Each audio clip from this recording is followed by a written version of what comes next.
कहीं यूपी जैसा ना आए। सही बात है। यूपी में क्या हुआ सभापति जी, 15,000 करोड़ के एमओयू साइन हुए और 15 लाख करोड़ के, और बड़ी जिम्मेदारी से कह रहा हूं 1500 करोड़ भी कहीं इन्वेस्टमेंट नहीं हुआ है। अभी माननीय सभापति जी इसी महीने, मार्च के महीने में जो कंपनी 2025 में बनी, जिस कंपनी की नेटवर्थ केवल 50 लाख है, उत्तर प्रदेश के अंदर 25,000 करोड़ का एमओयू यूपी की सरकार ने साइन किया है। ये इन्वेस्टमेंट कहीं यूपी जैसा ना है, ये आंध्रा के लोगों आप लोग ख्याल रखना, क्योंकि उत्तर प्रदेश के अंदर जानकारी है, आप अपने जवाब में दे देना, जानकारी है मुझे पूरी। इसे आज इस मौके पर कहना चाहता हूं, जहां 54,000 करोड़ एकड़ लैंड आप लैंड परचेज कर रहे हैं। दूसरी बात, जिसके नाम पे पूरे देश का चुनाव लड़ा गया, महीनों पहले महीनों बाद तक 24 घंटे लाइव चलाया गया है। राम मंदिर के निर्माण को अयोध्या में आरडी अवधेश जी बैठे हैं, अयोध्या के किसानों तक को उनको जायज मुआवजा नहीं दिया गया है। जो हमारे उत्तर प्रदेश के किसानों के साथ हो रहा है, बैठे टीडीपी के साथी, पुराने गठबंधन के साथी रहे, ये जो हमारे उत्तर प्रदेश में हो रहा है, कहीं भाजपा की संगत में जाके आंध्रा के किसानों के साथ ही आप न करना, यह हमारी आपसे प्रार्थना है। इसलिए सभापति जी, जहां ये इन्वेस्टमेंट का सवाल है, और हां आंध्रा के साथियों, साथी पप्पू जी ने कहा जो हमारे बिहार के मुख्यमंत्री जी के साथ हुआ है, सावधान रहना। उधर जो कोई भी गया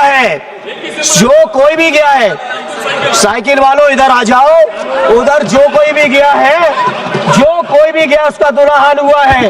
बैठे हैं हमारे शिंदे साहब भी बैठे हैं, नीतीश जी की भी पार्टी के लोग बैठे हैं। आंध्रा के लोगों, आप लोग अलर्ट रहना, ये हमारी आपसे मांग है। माननीय अध्यक्ष जी, मैं अपनी पार्टी साहब से 2 मिनट बात करूंगा, ज्यादा नहीं।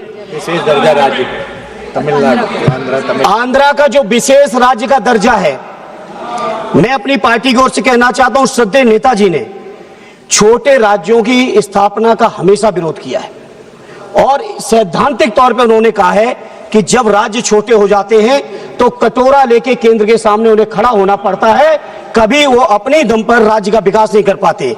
जैसा आंध्रा के लोग चर्चा कर रहे हैं, राजधानी गठित करने के लिए कटोरा लेके केंद्र सरकार के सामने खड़े। उत्तराखंड के लोगों का विकास कैसे हो पाया वो हम जानते हैं। शुरुआत में केंद्र सरकार राज्य गठन के साथ तमाम तरीके की रियायतें दे देते हैं, टैक्स फ्री, इस तरह का औद्योगिक क्षेत्र बनाएंगे, ये भी करेंगे, वो भी करेंगे, और 10 साल से ज्यादा किसी राज्य को सुविधाएं केंद्र देता नहीं है, और अंततोगत्वा उस राज्य के विकास पर बहुत असर पड़ता है। इसे सभापति जी, मैं श्रद्धेय नेताजी की जो सोच रही है, उस सोच का मैं समर्थन करते हुए मैं पूरे देश के लोगों को कहना चाहता हूं, ये छोटे राज्यों की चर्चा, छोटे राज्यों की सोच, छोटे राज्यों की मांग से दूर रहें। जितना राज्य बड़ा होगा, जितना संसाधन होंगे, जितना उनके पास मैन पावर से लेके तमाम चीजें होंगी, उतना ही राज्य आत्मनिर्भर होगा, केंद्र पर उसकी निर्भरता कम से कम होगी। इसलिए आज चूंकि आंध्रा के लोगों की मांग है, और ये हमारे पुराने सहयोगी रहे, और हमें उम्मीद है इसी 18वीं लोकसभा में फिर से एक बार हमारे सहयोगी बनेंगे, और इसलिए इनको जो विशेष राज्य की मांग है, उस विशेष राज्य की जो मांग है उसका हम समर्थन करते हैं, और केंद्र के मंत्रियों से कहेंगे केवल बैसाखी लेके विशेष राज्य की भाषण न दो।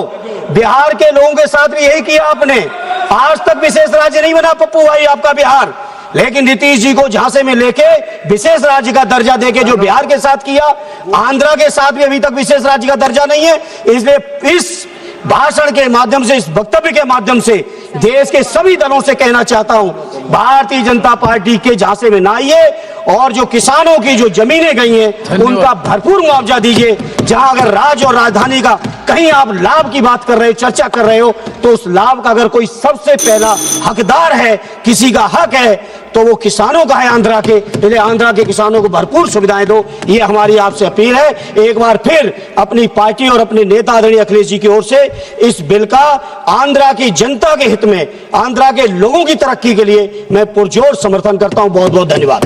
धन्यवाद. Next speaker Shri R Raghuram Reddy ji. Thank you, Chairman, sir. We have no problem with the reorganization bill, sir.